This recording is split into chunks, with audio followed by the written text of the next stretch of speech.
All right. We're back with um, our discussion of the second part of Rousseau's second discourse, the discourse on the origin of inequality. Just to briefly recap, we saw in part one Rousseau's description of natural man. And again, the idea that we want to get here, and really, I guess, the most central idea, particularly with respect to our previous readings on Hobbes and Locke, is that Rousseau doesn't think that previous accounts of natural man go, as he says, far enough back. And in particular, he thinks that Hobbes in his attribution of acquisitiveness and a tendency to violence, and Locke in his attributing to man a kind of natural rationality and ability to observe the natural order, moral order, and um, propensity to develop systems of private property. He thinks that both of them attribute to natural man qualities that they only acquire in society. And so Rousseau's description of natural man is, I mean, the best word for it is probably something like animalistic. Natural man lives alone, has no speech, and because he has no speech, doesn't really engage in what we think of as abstract thought. So he doesn't really engage in much self-reflection. He isn't particularly self-conscious. He isn't subject to very many passions. He has extremely narrow field of desires and needs and wants, and lives pretty much in a state of idleness or indolence in the way that an animal would. And of course, for Rousseau, something happens to this natural man. And in part two, we get that story. We get Rousseau offers what he calls a kind of speculative history of how we went from being this solitary, essentially brutish, animal-like creature into what we are now. So let's take a look at part two. These opening lines are relatively well known. The first person who, having enclosed a plot of land, took it into his head to say, "This is mine," and found people simple enough to believe him, was the true founder of civil society. What crimes, wars, murders, what miseries and horrors would the human race have been spared had someone pulled up the stakes or filled in the ditch and cried out to his fellow men, "Do not listen to this impostor. You are lost if you forget that the fruits of the earth belong to all and the earth to no one." Now, Rousseau here attributes civil society, the sort of the fundamental act that brings about civil society, to what looks like property, and in particular property in land. But notice that this doesn't happen immediately. Read the next sentence. But it is quite likely that by then, i.e., by the time that this occurred, because after all, natural man's living alone, without speech, there's no way that he could say to others, "This is mine." But it is quite likely that by then things had already reached the point where they could no longer continue as they were. For this idea of property, depending on many prior ideas, which could have only arisen successively, was not formed all at once in the human mind. It was necessary to make great progress, to acquire much industry and enlightenment, and to transmit and augment them from one age to another before arriving at this final stage in the state of nature. So the speculative history that he's going to offer, he doesn't have any dates here. He doesn't have an archaeological record. What he has is a theory of how we might have very slowly, very organically, in successive fashion, have slowly and over time accumulated the conceptual and the social resources necessary for a statement like, "This piece of land is mine," to make sense. Okay? So first he has to explain how we go from living alone in our animalistic state to living with others. Um, uh, he writes at the top of 61, "In proportion as the human race spread, difficulties multiplied. With the men, differences in soils, climates, and seasons could force them to inculcate these differences in their lifestyles, et cetera, et cetera." So essentially, for Rousseau, he doesn't have a very strong theory in this. He says that human beings, they multiplied. In particular, he thinks human beings that would have been in sort of forced proximity to one another anyway, so maybe human beings living on an island, as they multiplied, they would have sort of run into each other from time to time. And so two things happen when these difficulties begin. On the one hand, man becomes, as he phrases it here, there's a kind of what he calls a new enlightenment. This is really the development of self-consciousness. Repeated appropriation of various beings to himself and of some beings to others most naturally have engendered in man's mind the perceptions of certain relations, perceptions like large, small, strong, weak. And for Rousseau, essentially, we encounter difficulties, and as we encounter difficulties, and now as we overcome them, as we use what we today might call our practical reason to overcome difficulties, to subjugate animals to our purposes, to subjugate plants and things that are growing to our purposes, potentially even to subjugate other human beings to our purposes, we become aware of ourselves. We become aware of ourselves as something distinct from everything else. And there's a little bit of foreshadowing here, we also become aware of ourselves as in some ways superior to everything else. And what he calls the first stirrings of pride. In this passage here, thus the first glance he directed upon himself produced within him the first stirring of pride. Um, so we become sort of very slowly conscious of ourselves, that we ourselves are distinct from other species, plants and animals.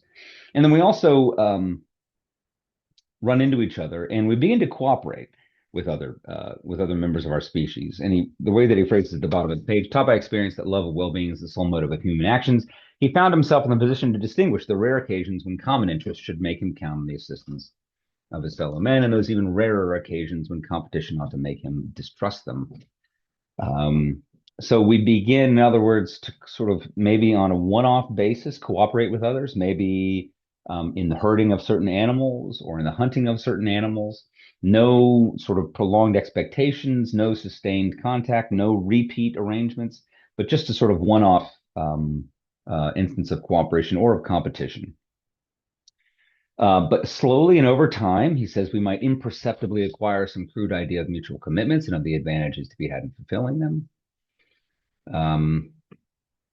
We might slowly, as we do this, begin to develop language, language that we would need for largely practical purposes, purposes for hunting and gathering and other sorts of things. We just need to communicate with others, very simple expressions.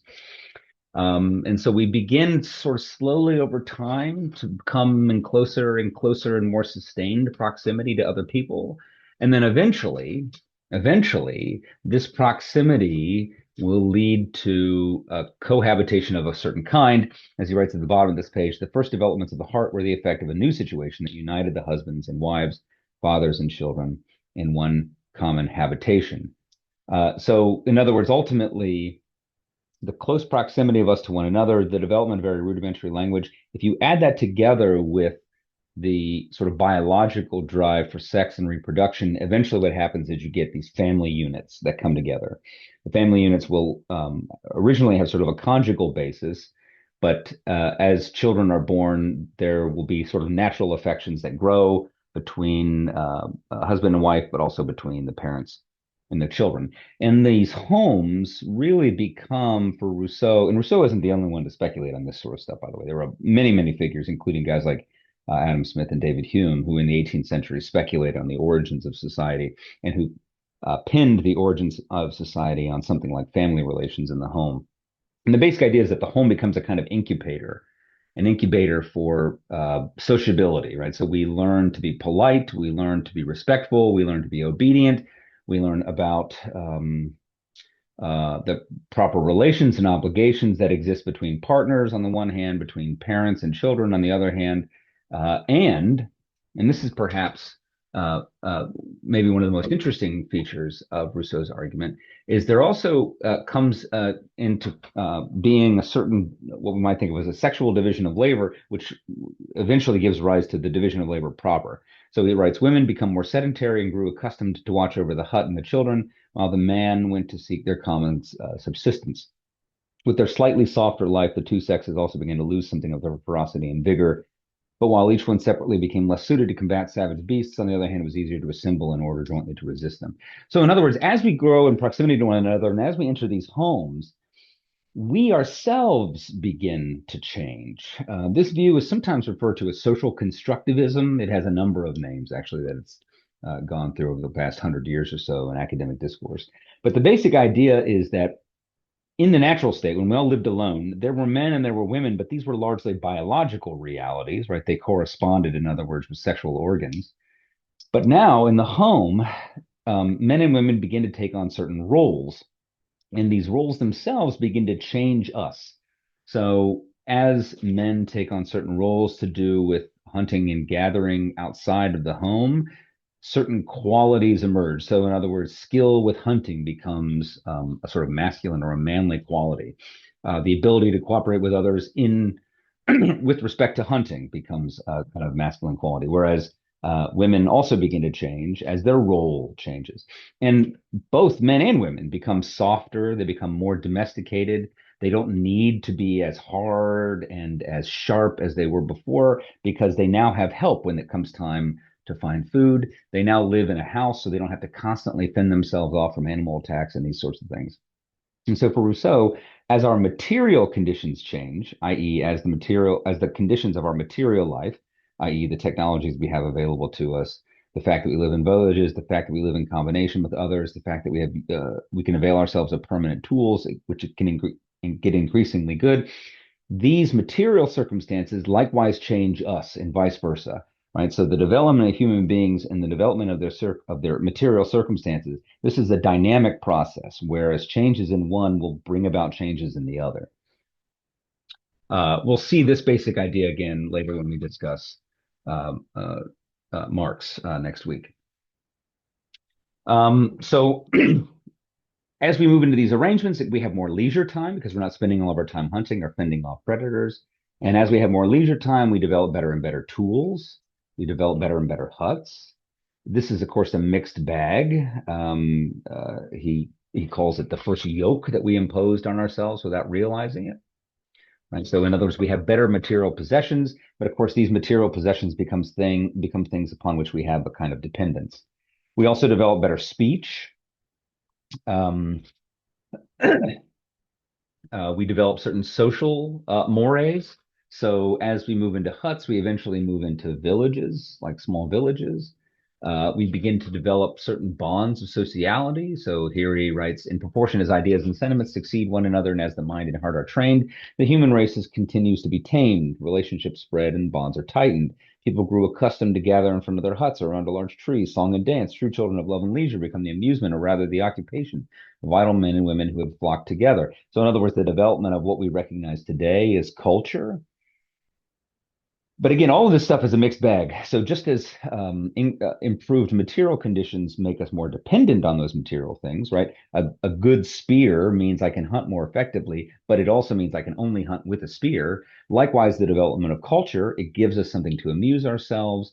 It gives us something to which we can apply ourselves, but it also brings about certain passions that otherwise weren't previously there. So passions like jealousy. And so if we now develop dancing, it means we're going to distinguish ourselves according to our dancing. It means that someone in town is going to be a good dancer. It means that that good dancer is going to attract better mates, and it means that people are going to feel jealous towards them. Now, what's happening here is that men are moving out of the natural state and into what Rousseau sometimes calls the savage state. Now, one thing about Rousseau that undergrads sometimes have a difficult time with, it isn't there aren't two characters in the story. It isn't natural man on the one hand and civilized man on the other hand. There's actually three characters. So there's natural man, this brutish, solitary, alone, animalistic creature. This creature, natural man, turns into savage man. Now, the thing about savage man is that, and you got to remember, Rousseau is writing in the 18th century when all these travelogues from uh, the Americas and from Africa and the Far East and other places in the world, they've been coming back to Europe now for over 200 years, particularly stories of of natives of what now are the Eastern United States. Rousseau was particularly struck by these. If you look at the frontispiece to the second discourse, it depicts a native who goes back, right? A native who's brought to Europe and elects to go back to his people. Um, so the image that Rousseau is conjuring up here is one that had been well established in arts and letters in the 18th century of sort of simple, what they would call primitive, relatively rustic, what we recognize today as native or indigenous cultures. And the thing about savage man, again, what Rousseau calls savage man, is that Rousseau thinks that this was probably the age at which we were supposed to remain. So he thinks this age is something we got to a very long time ago. It may have been millennia ago. We don't really know. And he thinks we probably were supposed to remain in this state. He elsewhere compares it to an age. So he says in the preface, actually, in a passage, I'm not sure if we read it yesterday, but we looked around it. He says, just as there's an age at which human beings would choose to stop developing, right? So presumably sometime in your like late 20s or something like that, when you're sort of physically and mentally developed. Just as there's an age at which an individual human being would choose to stop developing, there is likewise an age at which the human race would wish to stop developing. He thinks that this is it. It's at this stage, the way that the natives of the New World live. This is a way. So, in other words, it kind of combined the both. Nobody wants to live as an animal, particularly once you're sort of beyond that stage. There's no going back to the state of nature. And Rousseau holds out no hope that anyone's going to go back to the state of nature, or even that the state of nature was was anything special, right? We weren't really free. We weren't moral creatures in the state of nature. We were just animals in the state of nature. But he thinks there was a good way. There was a way in which we lived together in a way that was overall good. And that's the state of savagery. And so he paints this kind of idyllic picture, this sort of bucolic picture of what life as what is sometimes called the noble savage was like. So if we see this paragraph on 65, and 65 is really a crucial page. He writes, as long as men were content with the rustic huts, as long as they were limited to making their clothing out of skins sewn together with thorns or fish bones, adorning themselves with feathers and shells, painting their bodies with various colors, perfecting or embellishing their bows and arrows, using sharp-edged stones to make some fishing canoes or some crude musical instruments. And again, this is the kind of depiction of native life that we find in sort of more idyllic or utopian depictions of natives that we see in things like Dances with Wolves or the Disney animated film Pocahontas, right? These were peaceful, essentially peaceful people that lived in harmony with nature and lived very simply and didn't have a lot of wants and desires. Whether or not these people actually ever existed is an open question, but they certainly existed in Rousseau's imagination, and they certainly exist in our cultural imagination today. In a word, as long as they applied themselves exclusively to tasks that a single individual could do and to the arts that did not require the cooperation of several hands, they lived as free, healthy, good, and happy as they could in accordance with their nature, and they continued to enjoy among themselves the sweet rewards of independent intercourse. But as soon as one man needed the help of another, as soon as one man realized that it was useful for a single individual to have provisions for two, equality disappeared. Property came into existence. Labor became necessary. Vast forests were transformed into smiling fields, which had to be watered with men's sweat, and in which slavery and misery were soon seen to germinate and grow with the crops. So this is an interesting phrase that he uses here, independent intercourse. So for Rousseau, he thinks that yes, while these people, these noble savages, while they live in a social arrangement, in other words, they live together. They do not live in a state of dependence. They live in a state of independence. So they live together and yet they remain free. They live together and yet they serve only themselves.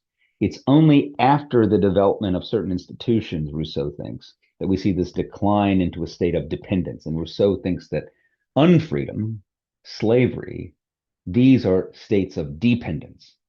So all the sorts of relationships that he thinks come to characterize modern society, so the relationships between the rich and the poor, the relationships between the haves and have-nots, between master and slave, these he thinks are essentially relations of dependence. The master needs the slave just as much as the slave needs the master. The rich need the poor just as much as the poor need the rich. The bosses, right, the capitalists need the workers just as much as the workers need them. They can't survive without each other, and so they're driven to relations of servility with respect to one another. So, what is it that drives us from this state of savagery to civilization? Well, he thinks two things happen, and it's these two things which begin the process of driving us into civilization. And we see them in the very next paragraph, metallurgy and agriculture. So metallurgy just means the creation of, or the arts pertaining to the creation of metal. And agriculture, of course, means the cultivation of land. Metallurgy and agriculture were the two arts whose invention produced this great revolution. For the poet, it is gold and silver, but for the philosopher, it is iron and wheat that have civilized men and ruined the human race. Thus, they were both unknown to the savages of America, who for that reason have always remained savages. Of course, that's utterly untrue. the native peoples of America, particularly in Central and South America, practiced agriculture in ways that were considerably more sophisticated than the Europeans were at the time of the initial contact between them. But of course, Rousseau doesn't know that. Other peoples even appear to have remained barbarous as long as they practiced one of those arts without the other. And perhaps one of the best reasons why Europe has been, if not sooner, at least more constantly and better governed than the other parts of the world is that it is at the same time the most abundant in iron and the most fertile in wheat. So, I mean, agriculture and metallurgy, they sort of go together for Rousseau, right? Agriculture, the development of more efficient and sturdier plows. This goes together with agriculture. He writes on the next page, um, for the cultivation of land, there necessarily follow the division. I'm sorry. So, in other words, the thing about metallurgy, sorry, just to go back very quickly. The thing about metallurgy and agriculture is um, on the one hand, they require increased concentrations of labor, right? So the production of agriculture and the production of metal and goods associated with metal, they reward production at scale. So while small tenant farming is possible, it's more efficient to do it in large organized forces, and likewise with all forms of industrial production. So in other words, there's a large incentive then to group men together and to subject them to a form of organization. In other words, to divide the labor force between those who work and those who direct in both of these areas. And the other thing about agriculture and metal is that they both contribute to a form of production and to a form of commodity that is persistent, that's durable. So you can inherit large stores of metal, particularly currency. You can inherit large stores of grain, wheat, of land, especially. Whereas the kind of things that you might have possessed before really weren't that durable. So, most forms of food that hunters and gatherers find go bad within a year. Most of the tools that they require, with the possible exception of boats, really have a relatively short life to them. So metallurgy and agriculture, in other words, what they do is they allow for large masses of labor, concentrated forces of labor, and they also allow for the amassing of large stores of wealth. Wealth at a tremendous scale really becomes possible only with the invention of durable goods like land and iron and stuff related to them. The other thing about land is that it lends itself very easily to rules. So as he writes in the bottom of 66, from the cultivation of land, there necessarily follow the division of land, and from property once recognized, the first rules of justice. So this actually goes back to these opening lines. The first person who divided up land and said, "This is mine," was a true founder of civil society. This is the state at which that actually happens. So we had this long kind of progress that had to happen before we went from solitary creatures to now being capable of the rules of justice. And it's land, really, in agriculture that kind of push us into this arrangement. On 67, things in this state could have remained equal if talents had been equal and if the use of iron and the consumption of foodstuffs had always been in precise balance. But this proportion, which was not maintained by anything, was soon broken. The strongest did the most work, the most adroit turned theirs to better advantage, the most ingenious found ways to shorten their labor. The other thing, so in other words, these new tools that we have available to us, we have on the one hand, metallurgy and durable goods that come from that. We have agriculture, and then related to agriculture, we have land, right, which can be accumulated. And we have the rules that administer land, namely the rules of justice, which allow for us to pass on land to future generations, to protect land from people who would intrude it. What these things do is they turn natural inequality, right? So one person being faster or stronger than another, one person being smarter than another, they turn these natural inequalities, which in the old way of doing things and under the state of savagery didn't really cash out in terms of like permanent inequalities. But now these natural inequalities can be turned into real, persistent, and cumulative inequalities. So now someone can become, right, a mass landowner, which is to say someone can accumulate large amounts of land. Whereas before you couldn't accumulate more huts than you needed. You couldn't accumulate more spears than you needed. There was no reason to. But now the rules of justice protect large stores of accumulation.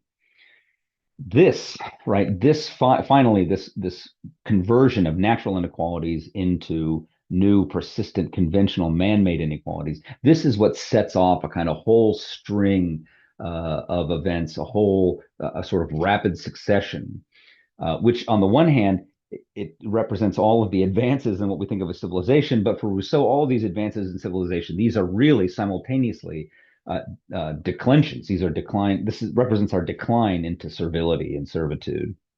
So the next paragraph, with things having reached this point, i.e., the point at which these new man-made inequalities had kind of taken over, it is easy to imagine the rest. I will not stop to describe the successive invention of the arts, the progress of languages, the testing and use of talents, the inequality of fortunes, the use or abuse of wealth, nor all the details that follow these, and that everyone can easily supply.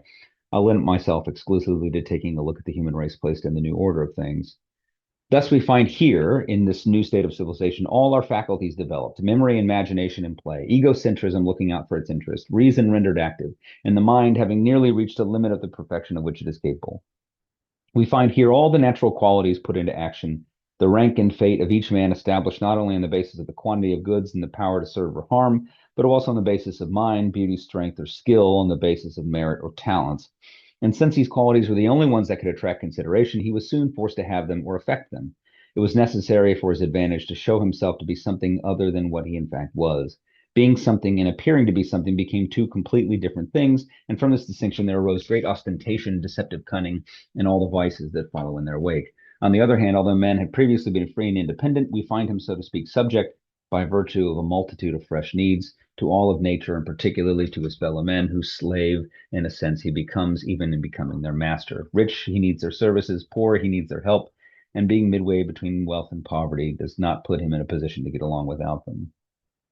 So two things happen pretty rapidly here. On the one hand, in this passage we just looked at, these last lines, relations of dependence increase rapidly. So the rich require the poor for the same reasons that capitalists require workers, right? The rich need the poor because they need someone to protect them, because they need someone to work for them, because they need someone to perform labor for them, because they need someone to buy goods from. Likewise, the poor need the rich. Why? Because they need their wealth, right? So new relations of dependence emerge as these inequalities emerge. Dependence, Rousseau thinks, dependence and servility goes hand in hand. The other thing is that this inequality, he says, it unlocks all of these powers. It gives us all kinds of things to do, right? As the number of goods available increases, our desires likewise increase. And so, whereas we might have been, happy in under a state of savagery to just kind of spend our evenings not really doing much, maybe dancing, maybe not doing anything else, now we want TVs, we want new phones, we have all this stuff to want, which means we got to work more. We got to work more. We got to get more resources. Getting more resources means working more, but it also means taking advantage of people. And Rousseau thinks that essentially what ends up happening is there becomes a kind of an emulative practice. So, in other words, society becomes reordered not according to who the best dancer is, who the best hunter is. These are no longer the leading members of our society. Almost immediately, the leading members of our society are the rich. And we begin to be part of a rat race where we have to emulate the rich because esteem is handed out on the basis of wealth. Pretty soon we learn how to fake wealth. So we learn how to imitate the fashions of the rich. We learn how to imitate the manners of the rich. We learn how to make our homes. We learn how to adorn them and to embellish them in ways that make us look more rich. So we become obsessed, in other words, with appearances, and in particular, appearances on the basis of wealth. And so we become a slave to others, both because we're dependent on them. We become a slave to our possessions because we can't live without them. And we also become a slave to like public opinion, you might say, or the views of others. We have to look our best in front of others. We have to look as wealthy and powerful as in front of others in order to acquire the esteem that will satisfy our pride. Um, uh, Very quickly, he thinks this leads to a state of war. So, bottom of 68, thus, when both the most powerful and the most miserable made of their strength and of their needs, or their needs, a sort of right to another's goods, equivalent according to them to the right of property, the destruction of equality was followed by the most frightful disorder. Thus, the usurpation of the rich, the acts of brigandage by the poor, the unbridled passions of all, stifling natural pity and the still weak voice of justice, made men greedy, ambitious, and wicked. there arose between the right of the strongest and the right of the first occupant a perpetual conflict that ended only in fights and murders. Emerging society gave way to the most horrible state of war, et cetera, et cetera. So, in other words, in a weird way, Rousseau actually ends up precisely where Hobbes begins, right? Which is fine, which is almost exactly what Rousseau sets out to do. He wants to explain how we became like what Hobbes thinks we are. And so here he's provided this speculative history that explains how we went from being, on the one hand, first this brutish, simple, animalistic, solitary creature. Then we became this quote unquote savage creature who lived in this sort of rustic bucolic simplicity, lived in easy society with others, in a state of what he calls independent intercourse with others. And then the process by which we became the sort of power hungry, acquisitive monsters that he thinks Hobbes describes us as. And it's this state, in the same way that it was for Hobbes, it's this state of things, this state of war, that leads us, as he explains throughout the next pages, it's this that leads us into politics. Oh, I'm sorry, which is to say, it leads us into political society, which in turn leads to government. So the rich want a government because they want to be protected from the poor. The poor want a government because they want to be provided for. And so eventually they settle on law, they settle on an executive. And for Rousseau, this actually only makes things worse. Why? Because the rich will always control the scheme. They'll always control the political society that's put into place, and the state will eventually be co-opted and simply serve the needs of the rich. I'm going to leave off there because this brings us pretty close to, it butts quite nicely to our discussion of Marx that we will have next week. If you have any questions, email me. Thus ends our discussion of Rousseau's Second Discourse, and we'll see you guys soon. Bye.